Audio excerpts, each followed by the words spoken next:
Silvestro may have stalled here to the point of causing a caution. Full course caution. She needs to take lessons from Jan Beekes as to how to get the thing in reverse and keep the car running, first of all. Still only a local yellow.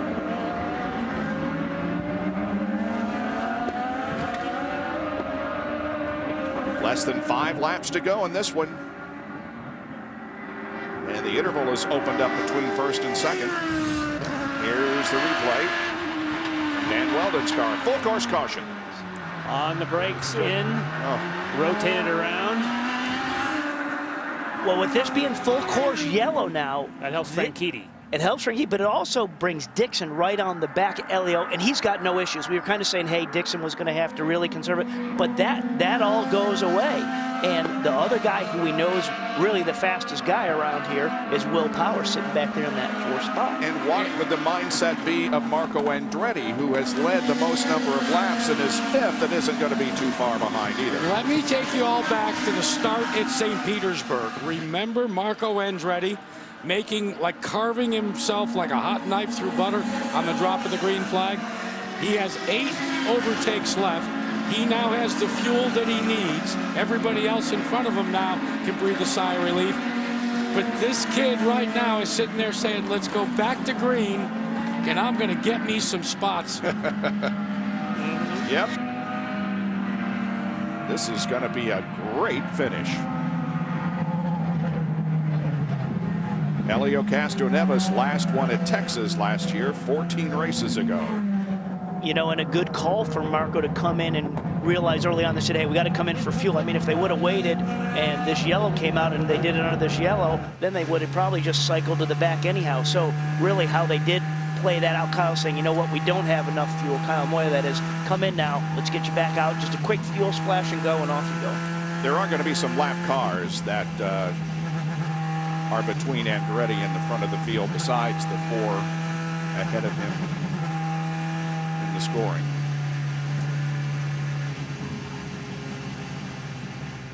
Remember me talking about overtake?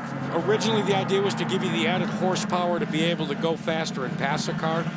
Now if you're Castroneves, you start to look at the 10 overtakes that you have left as a defensive maneuver. Yeah. If you're Scott Dixon, I think, and you see Will Power in your mirror and Marco Andretti, you do likewise. So I think this is going to be interesting. I'm going to really monitor these overtakes right now and see where and how they're used once we go back to green.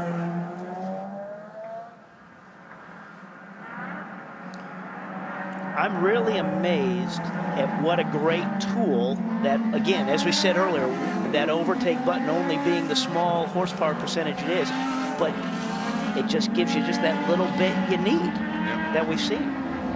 Okay, guys, how about some predictions here? Jan? Castroneves, I think, has had everything go his way, and unless Scott Dixon has been really saving something that we haven't seen yet, I think that under these circumstances, Castroneves can drive away. Shorty? Well, thank you. Well, between you and I earlier, I thought I liked what Dixon was, so I'll just stay with Dixon. Okay, yeah, you know, I won't be fair weather guy here like to the right of me, Jan. Yeah. You know. We predicted for the start of the race who was going to win, and I picked Helio, and so did Robbie, right? No, I went with Dixon just to separate. Right, so yeah. And you had Power, if I remember, Bob. I did not. No, you did. You did, Mr. Jan.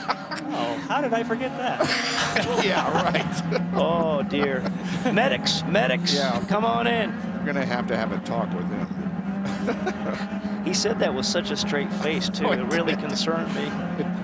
It caused me to think a minute there. Okay.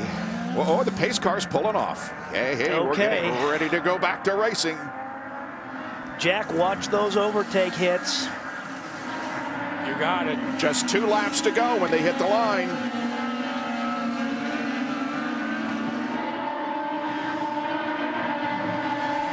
A green-white checkered. Here they come off corner 15.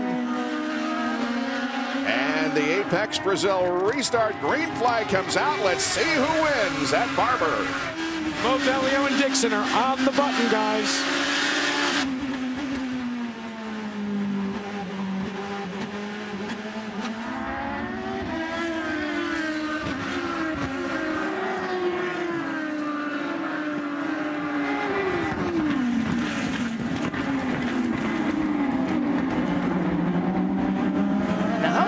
cars we got, I'm trying to pick up power back here in this queue. I know there's some other lap cars there. Just trying to ID him. Hey, Dixon's back on the button again. He's down to 14. Helio Castroneves sees in the rearview mirror. He hits the button again. Offense met with defense. Doesn't seem to have anything for Helio, though. He's got time. He's got time. But you sure would be like to be right up on his gearbox, just letting you know I am gonna pounce when I can set it up just perfect.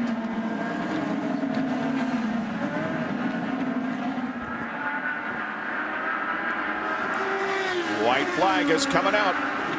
One more lap to go.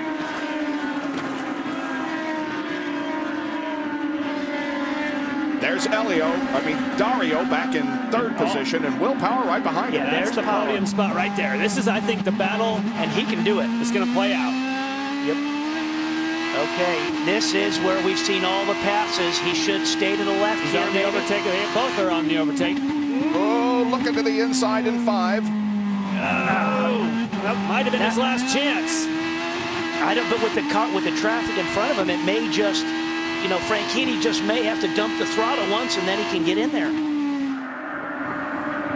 All right, it looks like that the win streak is broken.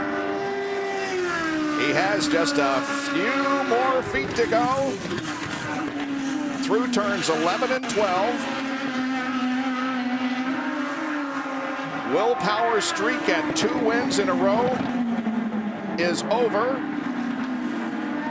Helio Castroneves, through largely pit strategy, wins the Indy Grand Prix of Alabama here at Barber Motorsports Park. Don't forget, he goes for his 4th win at Indianapolis in May. And here is Will Power, who finishes in 4th position after winning the first 2 races of 2010. It's Helio's first win since Texas last year, his 17th victory in the IZOD IndyCar Series, and his 23rd win in major open wheel competition, moving him into a tie with Dario Franchitti for 14th on the all-time list. Helio Castroneves wins here in Alabama. We'll be back in just a moment on Versus.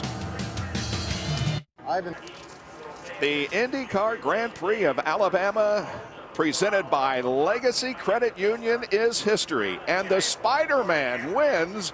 And in winning tradition, he jumped out of the car and went to the fences. As the crowd came from the hillsides down to the fence to congratulate him and salute his victory, Helio Castroneves is back. Here's how it went just a few moments ago as he climbed the fence. What a great feeling to know, coming here uncertain if they could break that streak of willpower, climbing the fence, to the congratulations of the fans. Let's go down to Robbie Floyd, who's with 2nd place. Scott Dixon finishing 2nd place. A fuel strategy race, but it almost paid off. You were still trying to be aggressive towards the end. Yeah, it was tough to, kind of monitor what you need to do. You obviously need a pace and you need to save fuel, but I think the officials screwed us at the start. We didn't pass Helio. I passed him on the outside into one. I'd tried to on the inside going into one, got beside him again, back behind, and passed him, and then they still called me to go back behind Marco. So I don't know where that came from, and I think that was a pretty bad decision. So a good day for Team Target all in all, a 2nd and 3rd, but I think we could have, it was all about track position today, and if we'd been ahead of Helio, I think we could have stayed there. It was much better than St. Pete, and I know you were trying to be aggressive there towards the end, angry with the back markers. You weren't trying to settle with just trying to hit that 3 miles a gallon or whatever. Yeah, that was the hard thing. You got the team, in your ear saying that, you got to save fuel, but all in all, you got to try and push. But got to say hi to my wife Emma and Poppy back in England watching too, and her family and my family back in New Zealand. So thank you. I know you wanted to win, but Target Chip Ganassi car number 9 Scott Dixon takes 2nd place here in Alabama. After an 8